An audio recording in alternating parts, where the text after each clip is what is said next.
достигне до подаването. Трябва да бъде много внимателен на Робърт Мазан срещу него. Центриране в наказателното поле.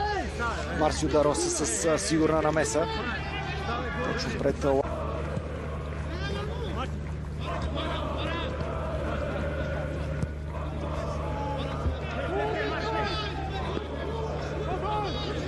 да търси Жулиан Лами. Изключително опасен играч по крилото. Създаде сериозни главоболия и на Лудогорец. Виждате евентуално за спасение, за участие на бараж, за оставане в ФБ лига. Много сериозна става разликата между Хебър и отборите. В чиста позиция се намираше Парвис Омарбаев. Дали става въпрос за нередовно положение? Омарбаев с центриране в наказателното поле. Удар с глава на Жулиан Лами. Високо над вратата. Много страда.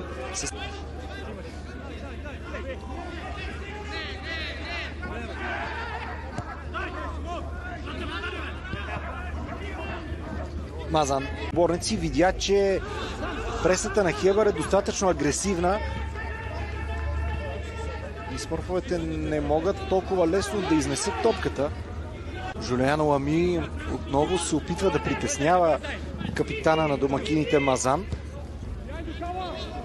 Бе достатъчно агресивна пресата, обаче тук известни колебания при подаванията на къси разстояния за защитата на Хебър, за да се стигне до този дълъг пас отново към Набил Макни.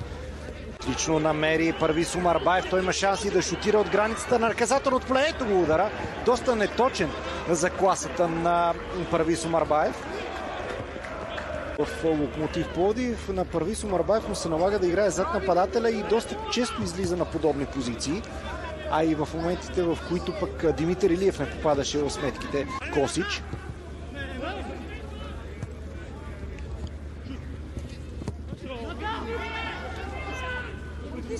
Макни. Изключително в период, в който Хебър се настани за малко по-сериозно време в половината на своя съперник.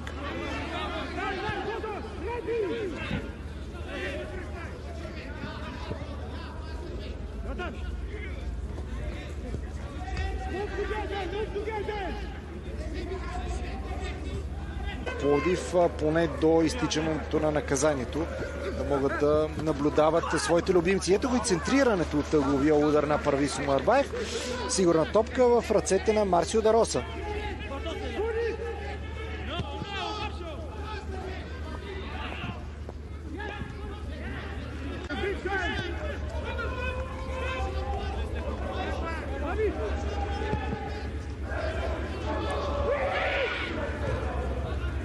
Още веднъж.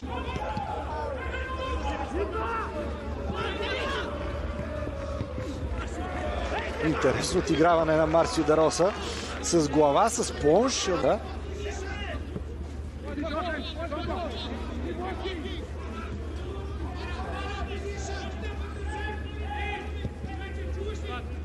Минути Локомотив Пловдив поизнесе другите действия в половината на своя домакин, но с такива много неточни удари няма как да се стигне.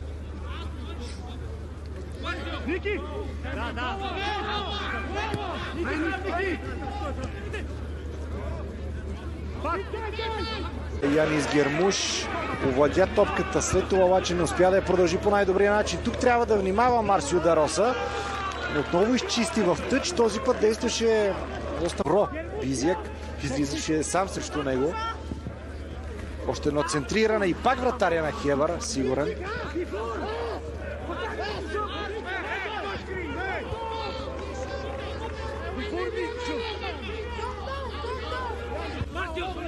Интересното е, че и в трите срещи Локомотив Пловдив спечели. А като прибавим, ще подаване именно към него е насочена топката. Твърде дълъг пас обаче за десния крайен бранител на Локомотив Пловдив. Марсио Роса стигна до топката. Марио Зебич да върне назад към Марсио Роса.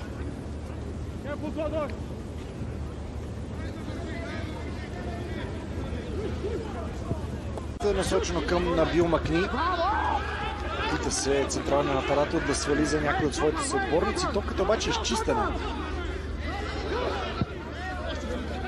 Двубоя, лоши изпълнения от негова страна, но сега има възможност да се реваншира. Това центриране е далеч по-опасно, удар с глава в гредата. Димитър Илиев също с шут, който попада в ръцете на Марсио Роса. Най-големия пропуск за Локомотив Пловдив. Идва срещу Божидар Пенчев. Играта веднага подновена, бърза домакините.